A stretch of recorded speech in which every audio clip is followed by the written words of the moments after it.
Good morning बच्चों। अभी आपको मैंने इसके पहले श्याम नारायण पांडे जी के जीवन परिचय के बारे में बताया था। उनकी एक क्लास कविता रह गई है हल्दी घाटी, वो कविता मैं आपको पढ़ाऊंगी। अभी आप इसके पहले आप संधि जो आपको मैं पढ़ाई थी, यड़ संधि और वृद्धि संधि, शुरू में ही मैंने पढ़ा दिया था। तो उस संधि में जो आपको पाठ्यक्रम भेजा गया है उसमें आप देखिएगा केवल आपको अब यड़ संधि ही पढ़नी है। दीर्घ संधि और जो ये वृद्धि संधि थी वो आपके पाठ्यक्रम से अभी निकाल दिया गया है। आपको पढ़ना कौन सा है? यड़ संधि। ये मैं पढ़ा दी हूँ, फिर भी एक बार आपको मैं दोहरा देती हूँ। देखिए, सबसे पहले ध्यान से इसकी परिभाषा देखिए क्या है। यड़ संधि, इसमें क्या कहा जा रहा है? यदि ह्रस्व या दीर्घ री तथा री के बाद कोई असमान स्वर आ जाए तो ई का य होगा, उ का व होगा, री का र होगा, री का ल हो जाता है। अब इसको उदाहरण के द्वारा देखिए स्पष्ट किया गया है। अतिधन अधिकम। अब देखिए ये कहा गया था कि ई, उ, री तथा री के बाद कोई भी असमान स्वर आए, तो यहाँ आपका स्वर आया है छोटी ई है। अगर छोटी ई हो या बड़ी ई हो, उसके बाद आपका असमान स्वर अ है। समान स्वर तो है नहीं ये आपका, क्योंकि ई के बाद अ या आपका आना ये असमान स्वर है। अगर छोटी ई के बाद बड़ी ई रहता तब तो समान स्वर था, लेकिन यहाँ ई के बाद अ दिख रहा है आपको। तो यहाँ परिभाषा में स्पष्टतः लिखा गया है कि किसी भी असमान स्वर के आने के बाद ई का य, उ का व, री का र, री का ल हो जाता है। ये उदाहरण भी स्पष्ट है आपके सामने। यहाँ है अतिधन अधिकम। यहाँ कौन सा स्वर है? छोटी ई। छोटी ई है और छोटी ई का क्या हो जाएगा? य। उसके नीचे हलन क्यों लगाया है? क्योंकि आधा ही होता है वो अभी। जब ये हम कोई भी स्वर जब अ के साथ मिलाएंगे, जैसे अब यहाँ देखिए आधा य और अ मिलाए तो ये पूरा वर्ड आपका हो गया कंप्लीट य। तो अब यहाँ जब इसको हम लिखेंगे तो अब देखिए यहाँ से छोटी ई निकल गया तो आपके पास बचा अ और आधा त। जब यहाँ से छोटी ई निकाले तो बचा क्या आपके पास? अ और आधा त। यहाँ से आपका दो ही चीज बचा, एक अ बचा और दूसरा आधा त बचा। अब ये ई अ के साथ मित्रता किया, तो जब ये दोनों दोस्ती कर लिए तो दोनों किसमें बदल गए? य में बदल गए। तो अब ये य आकर के इसके बगल में जुड़ जाएगा, क्योंकि इधर से क्या बचा है? केवल अ और आधा त। तो हमने लिख दिया अ और आधा त, और ये ई आपका निकल चुका है, इससे स्वर जो है वो निकल चुका है ई का, तो आधा त ही बचा मेरे पास। अब इधर आपका बचा है धिकम। अ तो हट गया, अ और छोटी ई मिलके य में बदल गए। ध्यान दीजिएगा, यहाँ से छोटी ई और यहाँ से ये अ, ये दोनों जब यहाँ से निकाले गए तो दोनों निकलकर किसमें बन गए? य में बदल गए। मेरे पास बचा क्या? यहाँ से अ और आधा त, वो हमने लिख दिया अ और आधा त। अब यहाँ बचा अ के निकल जाने के बाद धिकम, धिकम बचा है, लेकिन जो ये दोनों निकल करके य में बदले तो उस य को यहाँ हम लिखेंगे, क्योंकि संधि का मतलब ही होता है जोड़। इसके पहले मैं आपको बता चुकी हूँ संधि का मतलब क्या है? जोड़ना। तो वो य हम यहाँ लिख दिए। अब जो हमारे पास इधर का बचा हुआ भाग है धिकम, तो वो धिकम हम यहाँ लिख दिए। तो ये आपका पूर्ण वर्ण बन गया अत्यधिकम। एक शब्द बन गया आपका अत्यधिकम, जो विच्छेद करके लिखा गया था अतिधन अधिकम। ये जब एक साथ संधि किए तो संधि के नियमानुसार ये क्या हो गया? अत्यधिकम। उसी तरह से नीचे भी ये उदाहरण आपका एकदम वैसे ही है।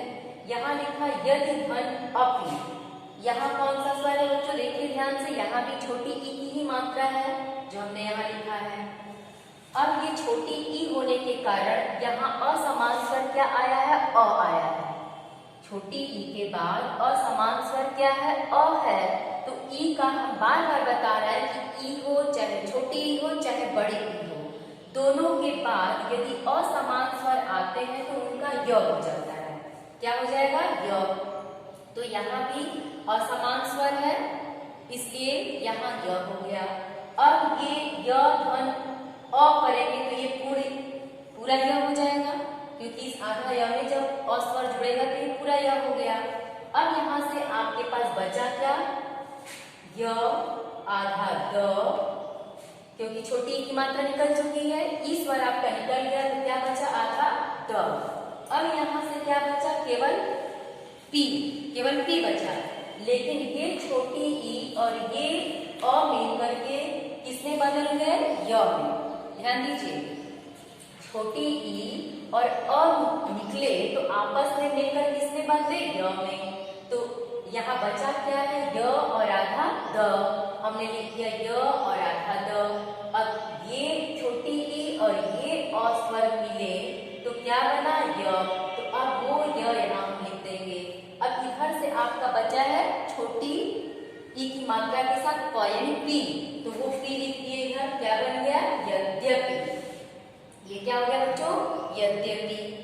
उसी तरह से देखिए और भी उदाहरण आप लिख सकती हैं, जैसे अतिधन आचारम। आप किताब जब देखेंगे तो उसमें आपको उदाहरण मिलेगा। इधर मैं लिख देती हूँ, देखिए, अतिधन आचारम।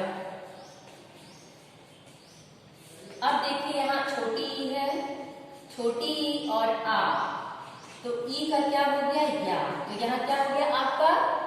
या हो गया। अब यहाँ से छोटी ई निकल गया तो बचा आधा त, और फिर ये या यहाँ लिखेंगे। अब फिर इधर से ये चार बचा है तो ये लिख देंगे चारम। तो ये हो गया आपका अत्याचारम।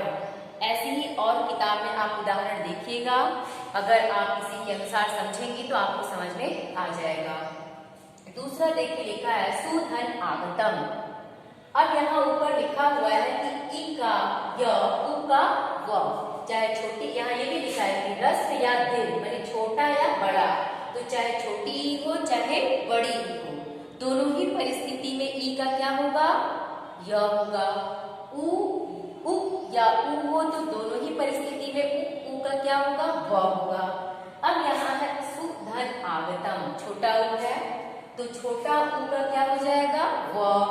अब यहाँ आ है तो व धन आ बराबर वा, क्योंकि उ का तो व हो गया, लेकिन यहाँ आ स्वर होने के कारण, अब जैसे यहाँ देखिए अ स्वर था तो अ स्वर य के साथ जुड़ा तो ये पूर्ण य बन गया।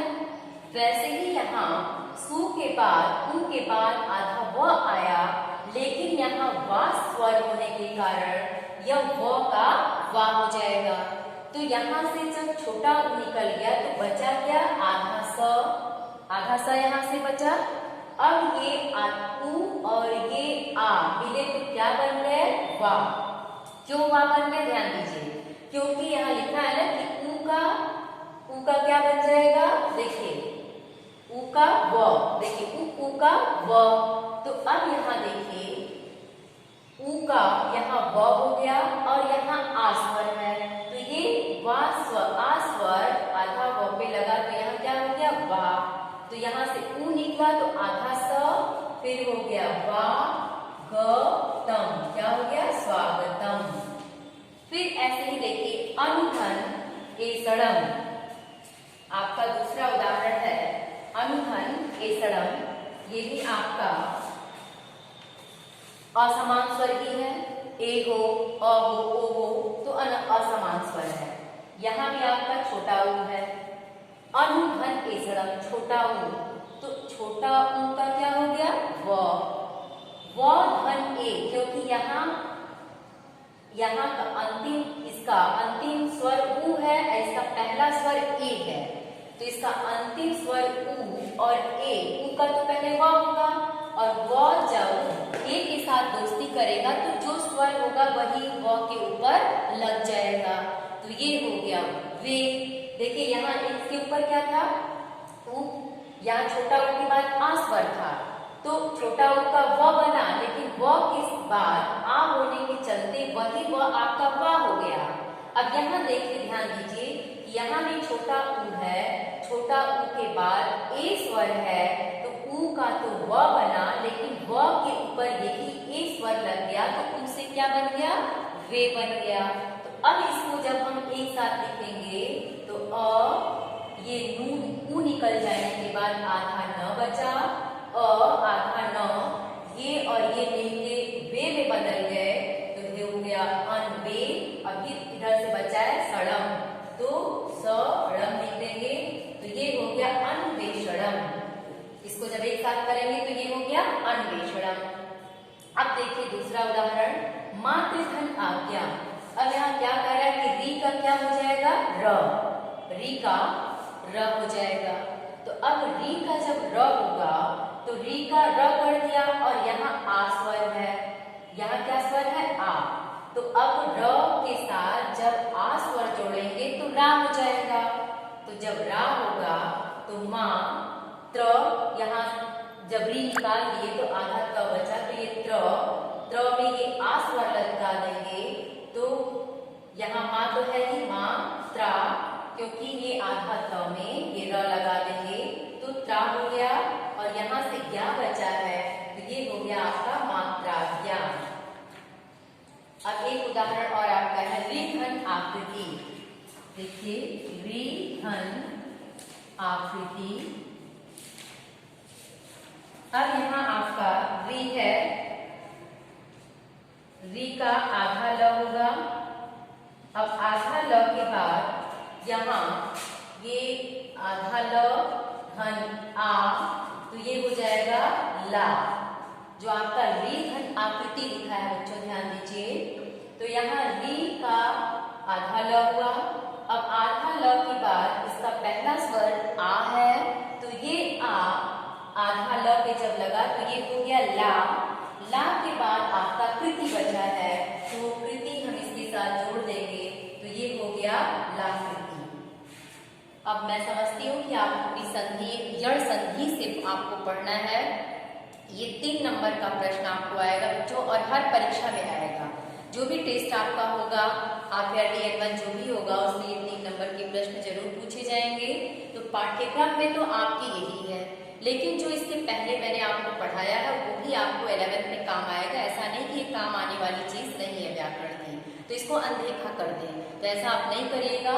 लेकिन इतना जरूर ध्यान दीजिएगा कि समय अभाव के चलते या जो भी हो, जो परिस्थितियां आपकी हैं, उसको देखते हुए जो पाठ्यक्रम कम किए गए हैं उसके अनुसार आपके पाठ्यक्रम में निर्धारित से यण संधि पढ़नी है बच्चों।